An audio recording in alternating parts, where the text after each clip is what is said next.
Hello there, welcome to the Tackle Headbutt channel, and today I'm going to show you how to do Zero's lightning. For those of you who don't already know, Zero's most dangerous ender is the lightning loop because the amount of damage it does. It negates any hit stun scaling and can be infinite loop depending on how much meat you have. The lightning loop does require a bit of execution, but this tutorial will help you give the basic steps that will train you towards it, and it will show you the 3 different methods of lightning you can do. All of them do more or less the same damage and have their pros and cons, so the best method is entirely your own decision.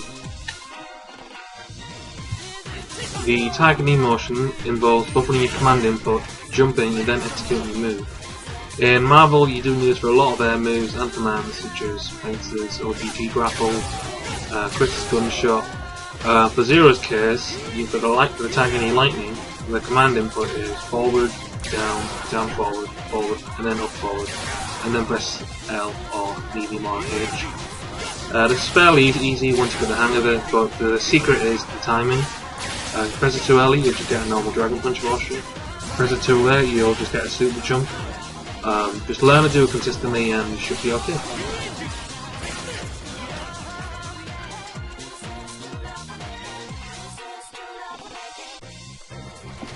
If you play Zero already, you should already know how important it is to hold down a button for a buster.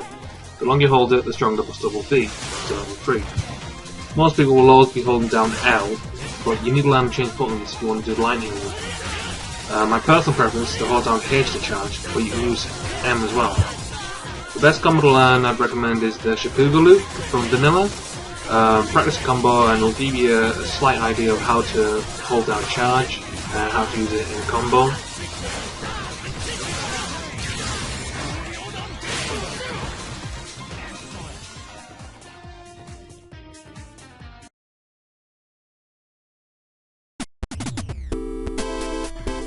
Zero's basic OTG move is the H-dive, counting into a low for your buster, and then a light version of the lightning. This is his basic OTG move, and it's also the easiest way to get to Zero's lightning punch out. The OTG works on all characters in the corner except Amaterasu. Some characters such as Magneto, Iron Man, Storm, these type of Florida characters will occasionally whiff the light version of the lightning.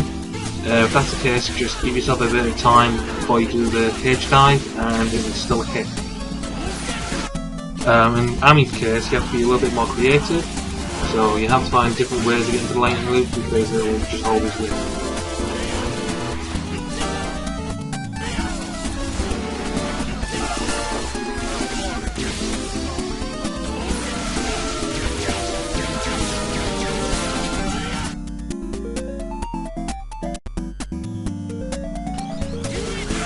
After the basic OTG in the corner, immediately activate Sogenmu but continue holding one of your buttons for a charge, jump up, release the buster, then go into a light Raikosen.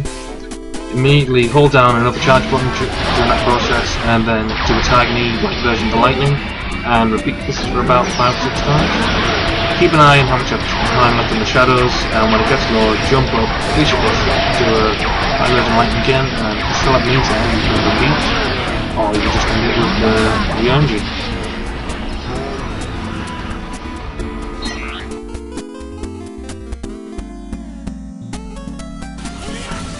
To perform the mid-bust method, start up like every other OTG method that I've mentioned before. After Sogenmu, release the buster, lightning for the charge. Then do 2 Tiger Knee lightnings, jump up, release the buster, and then do another lightning. Then do another 2 Tiger Knees. Then finally release the buster and do a final lightning, rinse and repeat.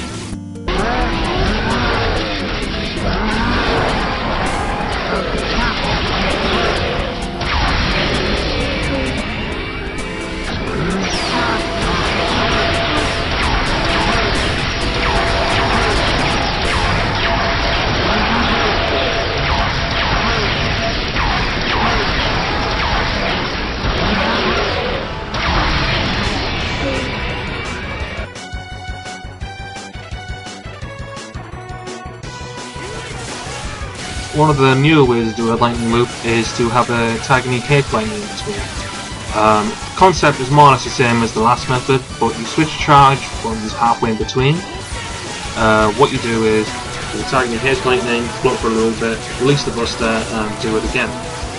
The advantage of this method is that it gives you plenty of time to charge buster halfway in between, and it's also a little bit looser on timing.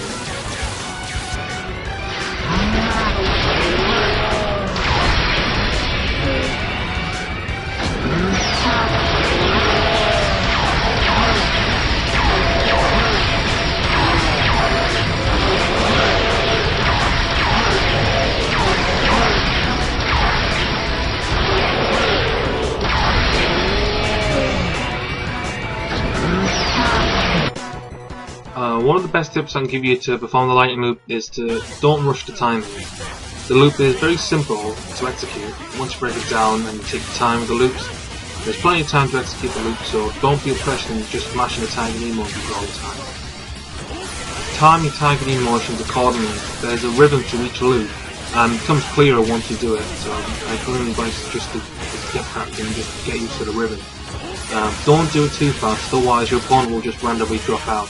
Too slow and the lightning will win either way, so it's all about having the correct timing.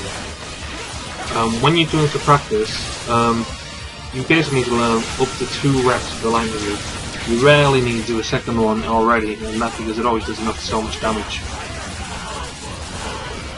The lightning loop is hit stun negligible, so take advantage of this by maximizing the amount of damage and hit stun before you get into the lightning loop.